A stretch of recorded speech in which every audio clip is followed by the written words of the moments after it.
Hi, I'm Brad Carroll. Tonight, here comes a redcoat. Watch out for those Blue Devils. And Anthony's in a Speedo. Please don't pull our funding. That and more tonight on Sports Page Online.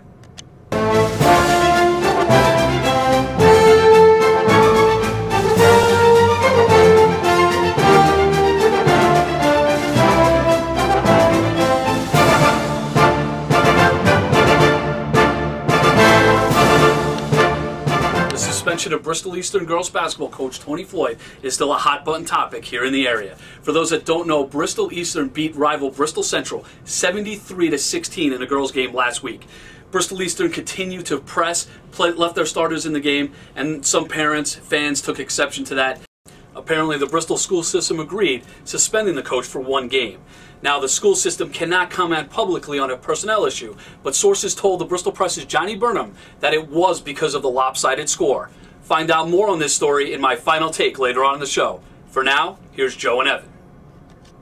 Tonight's episode of Sports Page Online could certainly be sponsored by the number 1000. Plainville's Chase Tarka hit the 1,000 point plateau earlier this season, and now two more local athletes have joined the club. Boy, 1,000? That's got to be an exclusive club. Have you ever done 1,000 of anything, Joe? I don't know, I've probably eaten 1,000 chicken wings or something. But what's even more impressive than that, Berlin's Max DeLorenzo scored his 1,000th point in the Redcoats' overtime win against Farmington this week. DeLorenzo? The football player. Yeah, DeLorenzo is a football player for Berlin. He is taking his football talents to Storrs, Connecticut, where he received a scholarship with the Yukon Huskies. Very nice. Well, not to be outdone, Julia Fagan got her 1,000th point earlier this week as well with Richard Stockton College. Her 18 gave her exactly 1,000 for her career.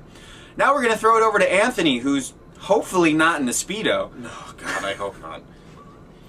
Thankfully for me, and for you viewers, there is no Speedo, but there is still plenty of swim news as area teams have started their conference season.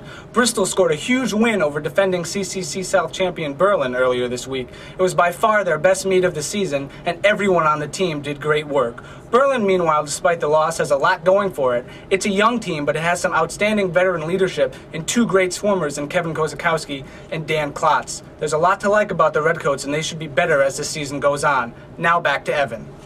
Central Connecticut has been absolutely hammered with snow lately, and area coaches have become very frustrated. It's policy at many schools that they don't allow practices or games on days when school's been canceled, which has happened quite a lot lately. There's a full slate of games scheduled for Friday evening, and everyone's hopeful that they'll go as planned. Hopefully it stays clear this weekend, as local area teams will be wrestling at the Mass Confusion Tournament, which features the best wrestlers from Massachusetts and Connecticut. Now here's Brad, who goes one-on-one with a special guest. We're joined today by Matt Straub, our CCSU basketball beat writer. Matt, thanks for joining us today. Always a pleasure, Brad. Thanks. All right, there seems to be a logjam in the NEC this year. Central moving up to second place. Talk a little bit about their standing and where things are going. On fire again, and in their second big homestand of the year. Have a big weekend with Mount St. Mary's and then Wagner on Saturday. Chance to really position themselves in terms of trying to get a home game in the NEC tournament. Maybe two. This is the weekend where they can really solidify their spot as second place in the league. And Thursday night, they play the Mount. Exactly. Another big home game. Shamik Thompson playing very well. Ken Horton's on fire. Should be an easy night for the Blue Devils. And talk a little bit about Horton and Thompson, what they bring to the table. Ken Horton, probably the inside track for NEC Player of the Year this year. Leads the conference in scoring and rebounding right now. Obviously, his loss last year to a hip injury really slowed the Blue Devils down. But what he also does is when he plays well, it frees everyone else up. The defense has to pay extra attention to Horton, and it allows guys like Shamik Thompson and Robbie Tasic more room to create offense. All right, now a lot of attention's being played to the men's team, but the women's team is actually playing really well right now as well. Exactly, and another big homestand for the women. They've saved their season in the last 4 games. They were 0-3 to start the league, but they've won 3 out of 4, and the one they lost was at the buzzer at Quinnipiac on a three-pointer at the Horn. So the Blue Devils have really rebounded. Veteran leadership really carried them. They looked like they were done, but they've responded, and now they're right back in the thick of the race as well. Thanks, Matt, for joining us today. Here's Joe Fortunato. Thanks for watching this episode of Sports Page Online. Make sure to tune in on Monday when Brad goes one-on-one with sports photojournalist Chris Ritchie. Now here's Brad for the final rant.